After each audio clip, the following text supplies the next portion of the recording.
कृष्णाय वासुदेवाय हरये परमात्मने प्रणत कृष्णाशाय गोविन्दाय नमो नमः। नमो पंकजनाभय नमो पंकजमालिने नमो पंकजनेत्राय नमस्ते पंकजांगये। श्रीमद्भागवत महापुराण की जय। श्रीमद्भागवत महापुराण की जय। बद्री विशाल भगवान की जय। नर नारायण भगवान की जय। नारद जी भगवान की जय। श्री कृष्ण द्वैपायन व्यासदेव भगवान की जय। सुखदेव गोस्वामी की जय। रखी जी महाराज की जय। सूजी महाराज की जय। शौनकादि ऋषि की जय। श्रोता बिंदु की जय। भक्तों बिंदु की जय। श्री गुरु महाराज की जय। जय जय श्री राधे श्याम निताई गौर हरि बोल। आज यहाँ पर चर्चा का विषय है श्रीमद् भागवत जी का 10वें स्कंदो 53 अध्याय। श्री कृष्ण जी का द्वारा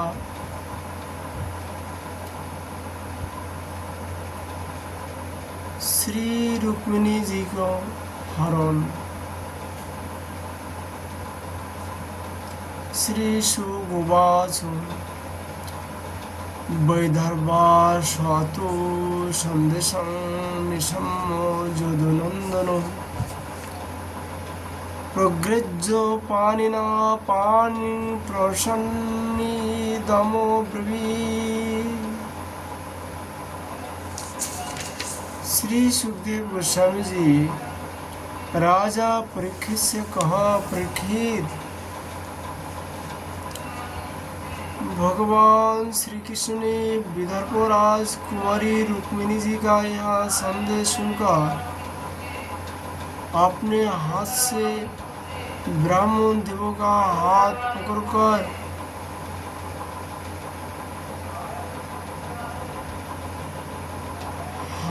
पकड़ लिया और हंसते हुए यूं बोले,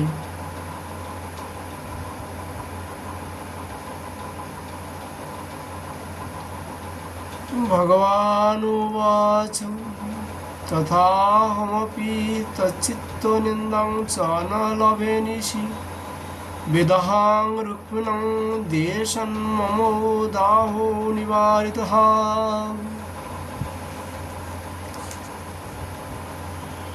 ठाकुर जी भगवान श्री कृष्ण जी ने कहा, ब्राह्मण देवता जैसे विदर्भ राजकुमारी मुझे चाहते हैं, वैसी मैं भी उन्हें चाहता हूँ। मेरा चित्त उन्हीं में लगा रहता है। कहाँ तय कहूँ, मुझे रात के समय नींद तक नहीं आती। मैं जानता हूँ कि रुक्मिणी ने 20 वर्ष मेरा विवाह रोक दिया है, परंतु ब्राह्मण देवता आप देखिएगा, जैसे लकड़ियों को मत कर एक दूसरे से रगड़कर मनुष्य उनमें से आग निकालते रहता है, वैसे ही युद्ध में उन नामधारी क्षत्रियों को कुलंकों को तहोश नहोश करके अपने से प्रेम करने वाली परम सुंदरी राजकुमारी को मैं निकाल लाऊंगा। भगवान श्री कृष्ण जी ने संदेश देने वाले ब्राह्मण से इस प्रकार कहा। सुखदेव वासो उद्वाक्खः स विज्ञाय रुक्मिणया मधुसूदनो रतो सजिज्जुतामशुरुकेत्तः सारथिम्। सुखदेव गोस्वामी जी कहते हैं, परीक्षित मधुसूदन श्री कृष्ण ने यह जानकर कि रुक्मिणी के विवाह की लगन परसों रात्रि में ही है, सारथियों को आज्ञा दी कि दारू तनिक भी विलम्ब न करके राह जोत लाओ। दारुक भगवान के रथ में सुग्रीव में एक पुष्प और बलहोग नाम के 4 घोड़े जोतकर उसे ले आया और हाथ जोड़कर भगवान के सामने खड़ा हो गया। शोरनंदन श्री कृष्ण ब्राह्मण देवताओं को पहले रथ पर चढ़ाकर फिर आप ही सवार हुए और उन शीघ्रगामी घोड़े के द्वारा एक ही रात में अनर्थ देश में विदर्भ देश में जा पहुंचा। कुंडिश नरेश महाराज भीष्म अपने बड़े लड़के रुक्मिणी के सिंहवास अपनी कन्या शिशुपाल को देने के लिए विवाह उत्सव की तैयारी कर रहा था। नगर के आसपास चौराहे तथा गली कूचे झाड़ बुहार दिए गए थे, उन पर छिड़काव किया जा चुका था। चित्र विचित्र रंग बिरंगों की छोटी बड़ी झंडियाँ और पताकाएं लगाई दी गई थी, तोरण बांध दिए गए थे।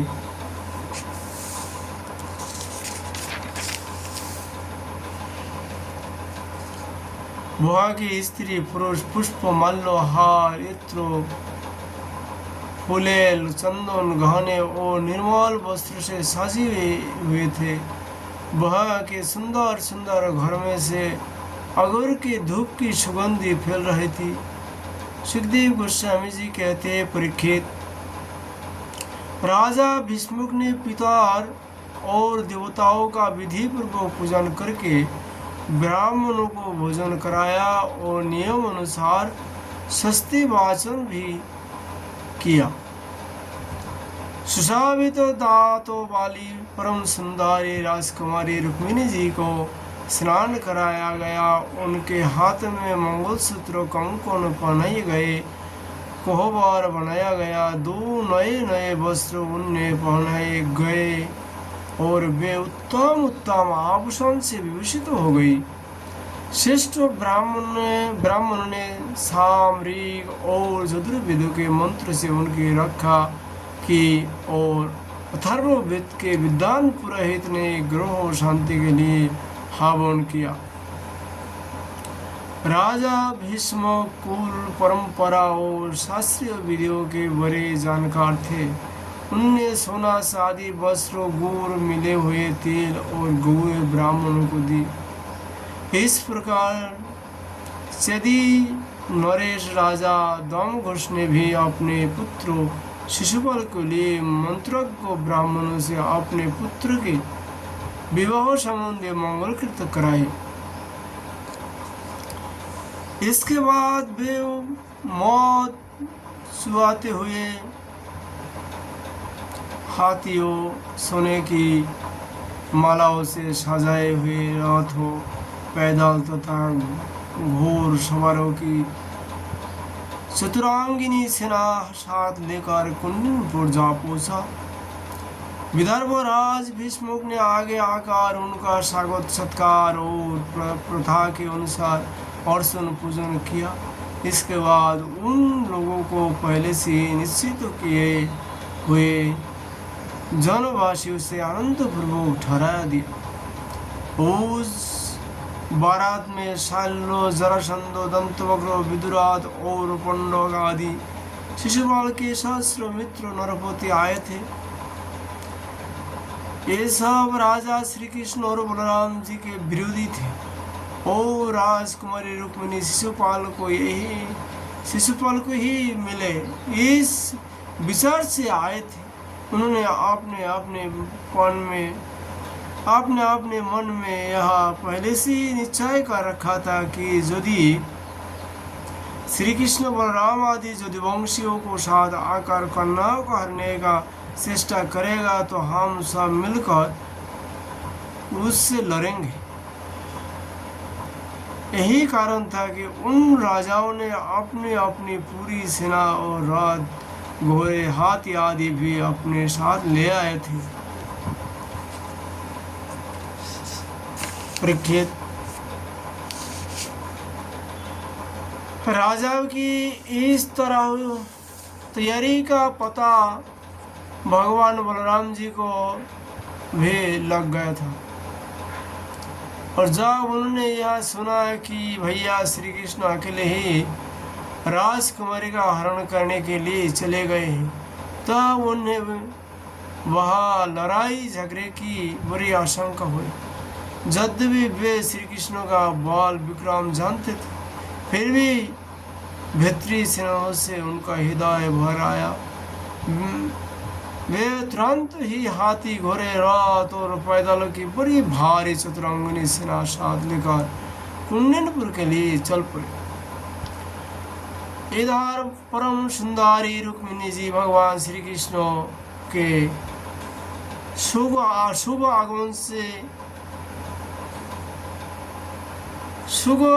आगमन की प्रतीक्षा कर रही थी।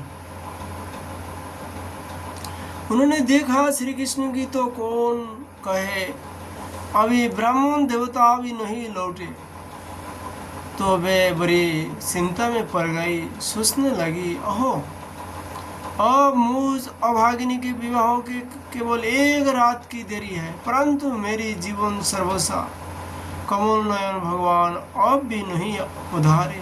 इसका क्या कारण हो सकता है? कुछ निश्चय नहीं मालूम पड़ता।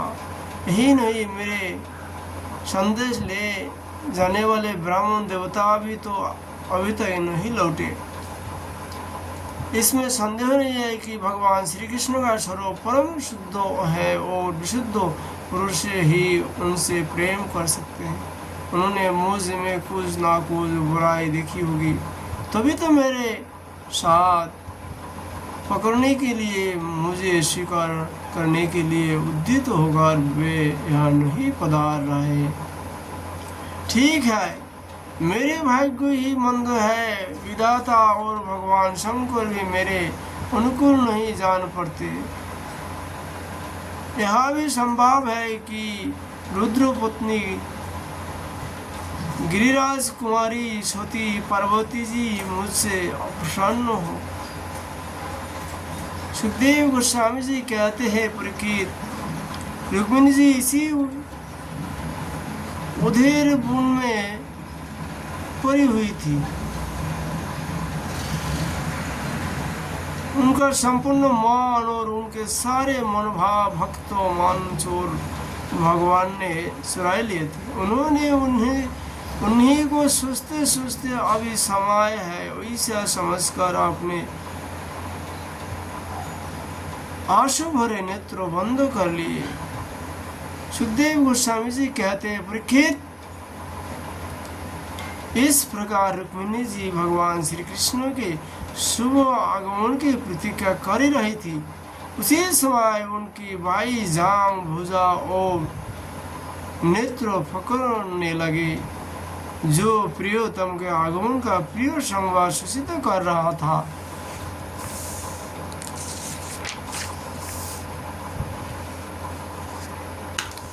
इतने में ही भगवान श्री कृष्ण को भेजे हुए वे ब्राह्मण देवता आ गए और उन्होंने अंतपुर में राजकुमारी रुक्मिणी को इस प्रकार देखा मानो कोई ध्यान मग्न देवी हो।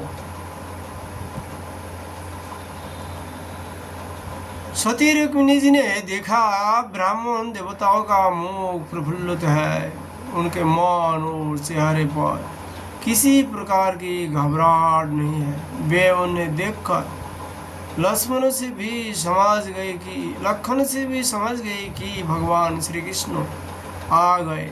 फिर प्रसन्नता से खिलकर उन्होंने ब्राह्मण देवता से पूछा। तब ब्राह्मण देवता ने निवेदन किया कि भगवान श्री कृष्ण यहाँ पधार गए हैं और उनकी भूरी भूरी प्रशंसा की। यह भी बतलाया कि राजकुमारी जी आपको ले जाने की उन्होंने सत्य प्रतिज्ञा की है। भगवान के शुभ शुभ आगमन का समाचार सुनकर रुक्मिणी जी का यह हृदय आनंद अतिरिक्त से भर गया। उन्होंने इसके बदले में ब्राह्मण को लिए भगवान के अतिरिक्त और कुछ प्रिय न देखकर उन्होंने केवल नमस्कार कर लिया, अर्थात जगत की समग्र लक्ष्मी ब्राह्मण देवता को सौंप दी।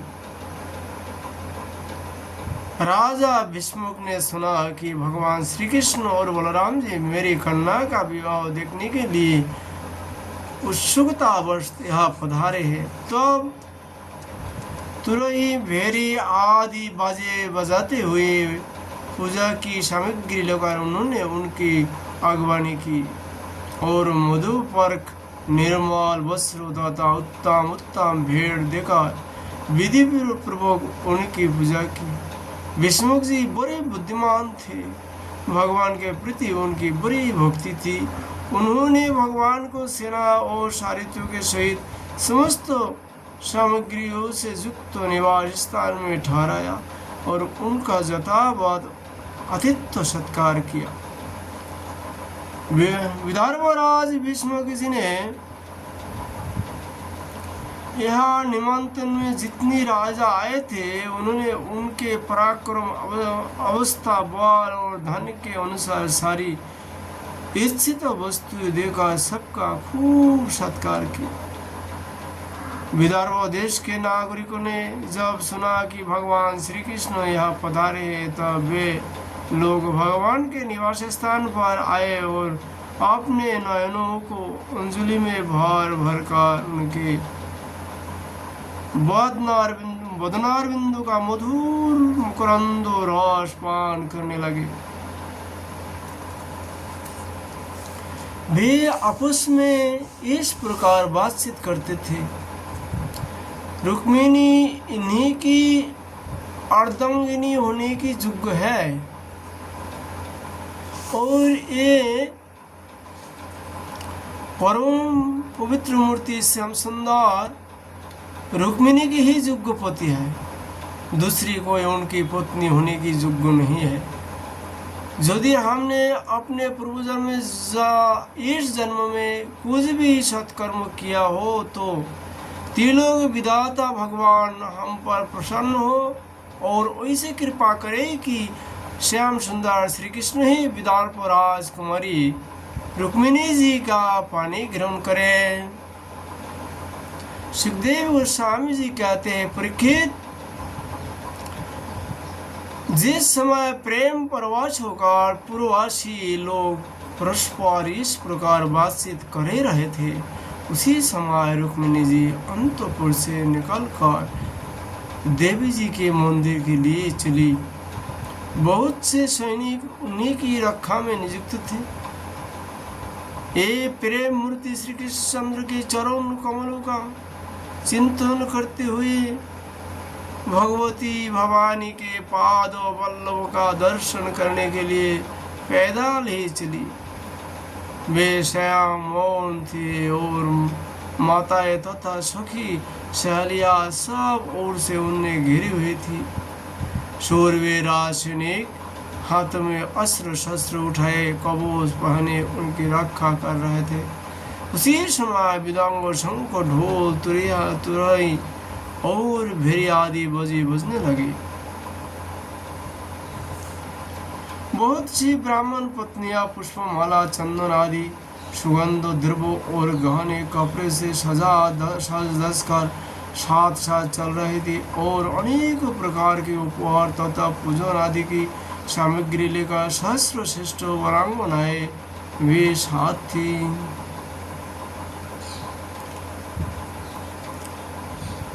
गवैये गाते जाते थे, बाजे वाले बाजे बजाते चलते थे और सूत मागो तथा बंदीजन दुल्हने के चारों ओर जय जयकार करते विरोध बखानते जा रहा था। देवी जी ने देवी जी के मंदिर में पहुंचकर रुक्मिणी जी ने अपने कमल के सदृश सुकोमल हाथ पैर धोए आसमान किया। इसके बाद बाहर और भीतर से पवित्र एवं शांत भाव से युक्त होकर अंबिका देवी के मंदिर में प्रवेश किया। बहुत सी विधि विधान जानने वाली बड़ी बुरी ब्राह्मणिया उनके साथ थी। उन्होंने भगवान शंकर की अर्धांगिनी भवानी को और भगवान शंकर जी को भी रुक्मिणी जी से प्रणाम करवाया।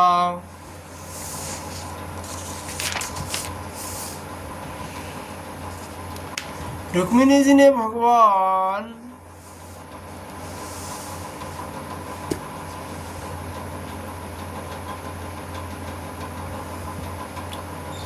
जी ने भगवती से प्रार्थना की, अंबिका माता आपकी गोद में बैठी हुए अपने प्रिय पुत्र गणेश जी को तथा आपको मैं बार बार नमस्कार करती हूँ। आप ऐसा आशीर्वाद दीजिए कि मेरी अभिलाषा पूर्ण हो। भगवान श्री कृष्ण ही मेरे पति हो। इसके बाद रुक्मिणी जी ने जल, गंध, अक्ष, धूप, वस्त्र, पुष्पमाला, हार, आभूषण, अनेक प्रकार के नैवेद्य भेंट और आरती आदि सामग्रियों से अंबिका देवी की पूजा की। तदंतर उक्त सामग्रियों से तथा नमक, पुआ, पान, कंठसूत्र, फल और इक्ष से सुहागिन ब्राह्मणियों को भी पूजा की। तो ब्राह्मणियों ने उन्हें प्रसाद देकर आशीर्वाद दिए और दुल्हन ने ब्राह्मणियों और तथा माता अंबिका को नमस्कार करके प्रसाद ग्रहण किया। पूजा अर्चा की विधि समाप्त हो जाने पर उन्होंने मौन व्रत तोड़ दिया और रत्न जटिल अंगूठी से जगमगाते हुए कर कमल के द्वारा एक शैली का हाथ पकड़कर वे गिरजा मंदिर से बाहर निकाली। सुखदेव गोस्वामी जी कहते हैं, परीक्षित, रुक्मिणी जी भगवान की माया के समान ही बड़े बड़े धीर वीरों को भी मोहित कर लेने वाले भी थे। उनका कोटि भाग बहुत ही सुंदर और पतला था। मुखमंडलों पर कुंडलों की शोभा जगमगा रही थी। एक किशोर और तरुण अवस्था की सुंदरी में स्थित थी। नितंबर, ज्वराऊ, करध्वनि और शोभायमान हो रही थी। वक्षस्थल कुछ उभरे हुए थे और उनकी दृष्टि लटकते हुए पलकों के कारण कुछ चंचल हो रही थी। उन्होंने होठ पर मनोहर मुस्कान थी। उनकी होठ पर मनोहर मुस्कान थी। उनकी दांतों की पात थी तो कुंदो कला के समान परम उज्ज्वल, परंतु पाके हुए कुतरों के समान लाल लाल होठों की चमक से उस पर भी लालिमा आ गई थी। उनके पांवों के पायजेब चमक रहे थे और उनमें लगे हुए छोटे छोटे घुंघरू रुनझुन कर रहे थे। वे अपने सुकुमार चरण कमल से पैदल ही राजहंस की गति में चल रहे थे। उनकी वह अपूर्व छवि देखकर वह आए हुए बड़े बड़े यशस्वी भी सब मोहित हो गए। कामदेव ने ही भगवान का कार्य सिद्ध करने के लिए आपने बाण से उनका हृदय जर्जर कर दिया। रुक्मिणी जी इस प्रकार इस उत्सवों का बहाने मंद मंद गति से चलकर भगवान श्री कृष्ण पर अपना राशि राशि सौंदर्य निसावर कर दी थी। उन्हें देखकर और उनकी खुली मुस्कान तथा लजीली चितवन पर अपना चित्त लुटाकर वे बड़े बड़े नरपति एवं वीर इतनी मोहित और बेहोश हो गए कि उनके हाथों से अस्त्रों शस्त्रों छूटकर गिर पड़े और वे स्वयं भी रात हाथी तथा घोड़े से धरती पर आ गिरी।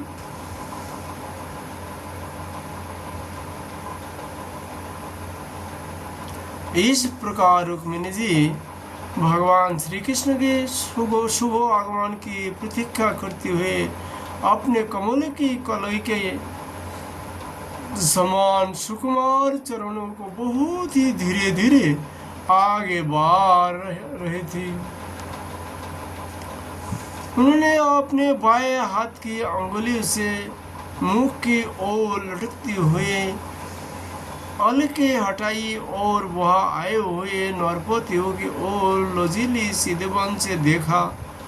उसी समय उन्हें श्याम सुंदर भगवान श्री कृष्ण के दर्शन हुए।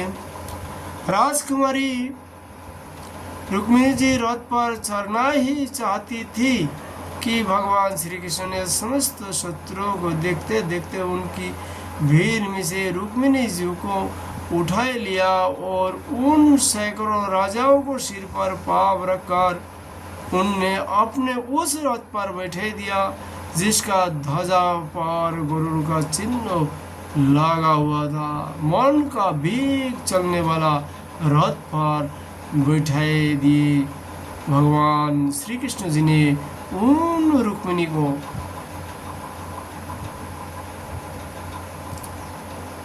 इसके बाद जैसे सिंहों शेरों को बीच में से अपना भाग ले जाए वैसे ही रुक्मिणी जी को लेकर भगवान श्री कृष्ण बलराम जी आदि यदुवंशियों को साथ वहां से चल पड़े। उस समय जरासंध के वशवर्ती अभिमानी राजाओं को अपना यह बड़ा भारी तिरस्कार और जास्कृति का नाश सहन ना हुआ। वे सब के सब सिर कर कहने लगे, ओह हमें धिक्कार है, आज हम लोग धनुष धारण करके खड़े ही रहे और ये ग्वाले जैसे सिंहों के भाग को फौरन ले जाए उसी प्रकार हमारा सारा जर छीन ले गए।